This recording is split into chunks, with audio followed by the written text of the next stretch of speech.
Standing here with BYU quarterback. Now we can officially call you BYU quarterback, Enoch Watson. Yes, Not sir. ALA, not hmm Coconino High School. Proud alums of both schools right there, but now a freshman quarterback fresh out of his mission. Enoch, thanks for joining us a little bit. How's spring ball going for you? I guess we'll start with some pretty open questions. Really good. Definitely is different from high school, and you go out in spring bots. Definitely ran to the T. You got your periods. The culture here is different for sure. You got your defense. You never really see defense. You always got your offense, defensive meetings. The strength staff here is phenomenal. It's everything what you think, but even better. Yeah. You got a little bit of a sort of an advance notice on spring ball. You joined the team after the semester, but it was for bowl game prep. Yeah. Did that help you kind of just sort of get to know not only your teammates and your coaches, and I'm sure working out was a little bit of a help, but just to sort of know like how things go, the minutia of like the details of like team meetings, where am I supposed to sit in the quarterback room, like that kind of thing. Oh yeah, for sure. It was. I wanted that to just kind of get the rundown of the college Sure. life, the college football. So like being in those meetings and seeing what they're doing, and then going out to practice and seeing how practices run. That's something I needed, especially coming off the mission, and I Right. wanted to be there for that. And then having that phenomenal opportunity to go out to Florida, Orlando, like that's definitely something you're just like, wow, this is such a blessing. Yeah, and I mean, getting able to spend a week during Christmas break when you're not in, well, it wasn't that cold this year in Utah, Yeah, but yeah. still a little bit colder than it was in Oh, Orlando. for I think sure. that's pretty nice. That's pretty nice. Um, let's talk timelines a little bit because I was a little bit surprised at when you came home, and then I guess you and your dad, like right after you came home from your mission, you started 2 year mission in Chile, I believe. Mhm. Um, it feels like you guys were up here literally like 3 or 4 days later. I'm sure maybe it wasn't quite that much, but what was sort of your time like when you came home, and why did you want to Yeah, sort of come up to Provo pretty I quick? mean, for me, on the coming home from the mission, I just wanted to get in the rhythm. So like I used my time like 2 weeks when I got home to train with my quarterback coach out there in AZ, Okay, and go to this guy that I lift with. They're called Black Box Training. They're really good, and I just used that period in Arizona and get a little sun, sure, and then right after that, I came up here in like the end of November, kind of just get situated for December. I think it was December 15th. I could officially join the team and like be in meetings and yeah, not break any rules. So. yeah, for sure. So you were down in Arizona for maybe 2 3 weeks Mhm. somewhere in there, and then you guys came up here, and I'm sure you connected with your older brother Pearson, who's Oh yeah. also on this team. He redshirted last year, hmm redshirt freshman linebacker. Now this year, just how was that kind of seeing him and seeing what he could do? Did he kind of give you a little bit of a rundown about like this is what the team's like, and you'll be joining us soon enough? Oh, of course. We always joke because he's kind of like the guinea pig. He always has to go through everything first, like the mission, and then coming home. Coming home, he had to go through the whole process I just went through. So he kind of helped me Yeah, everything to the T of what I need to do when I get here, and just kind of just listen to him throughout the whole process. He was very helpful. yeah. You touched on it a little bit right there, but just how nice is it to have a guinea pig? You've got a couple of little brothers that have been Mhm. guinea pigs for you, but to be able to kind of watch them and do you sort of take after them with a little bit of your life path, what you've been able to do? I know you're your own guy, but Yeah.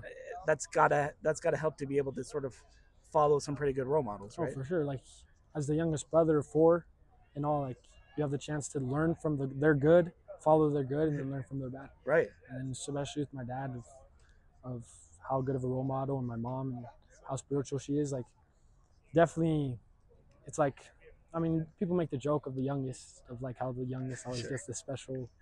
So, I'm not saying I was getting the special treatment, but definitely had the chance to follow the footsteps of my brothers. Yeah, you mentioned you're the youngest of four brothers.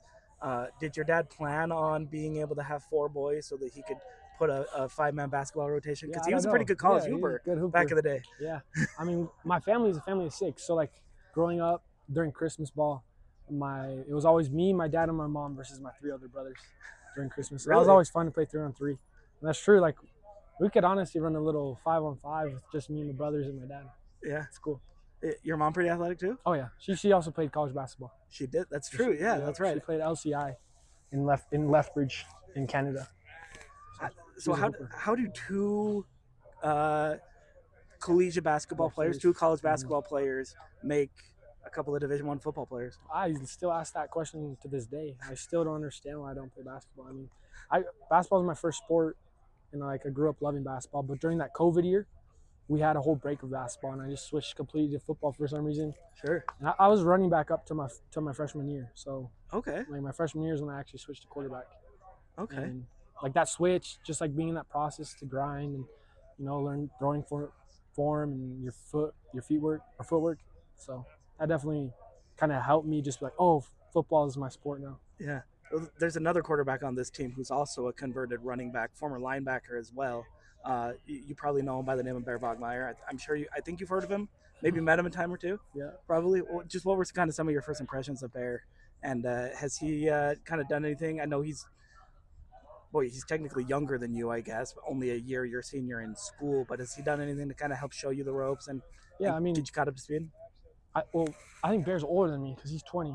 I'm still 19, but Are you still 19? I'm still 19. Okay, I didn't But realize you hadn't hit your 20th birthday yet. but Bear, I mean, he's smart. Like he definitely knows the offense. He had that whole year, and then like we kind of think similar in the stuff. Like we always talk, like when we're watching Trayson or other quarterbacks, are always just talking to each other and seeing what we're seeing, and kind of just push each other. So Bear's definitely really good influence in that. What's the dynamic like in that quarterback room right now with a lot of freshmen, and then you got Bear, the old man in the room, I think is Trayson, who's been in college for about 17 years, roughly.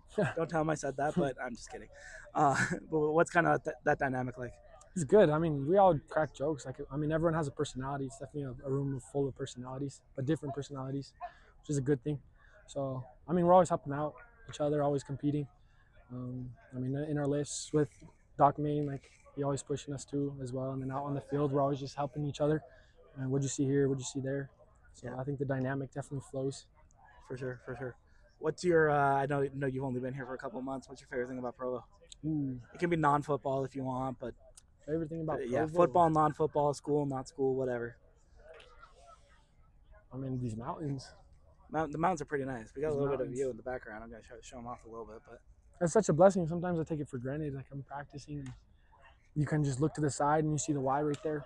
yeah, Definitely is a blessing. yeah.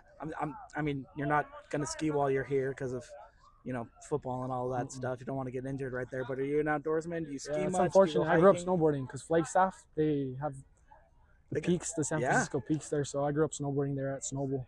So Okay. I'm a snowboarder at heart, but right now, don't know what a snowboard is. Right. Exactly. Good. That's a good answer. Coaches will appreciate Yeah. that one. I like that. Last question. Let me get you out of here on this. But if you just had kind of the ear of Cougar Nation for 1 or 2 minutes, you wanted to send a special shout out to them. Just what do you want fans to know the most about you as you get ready for 2026 and beyond? I mean, I hold a high standard, so I mean, I just want this team, this whole culture to be great, and that's something I hold to myself, but also hold to Cougar Nation. So you're gonna get a guy that has a high standard and wants to win games and is a team player.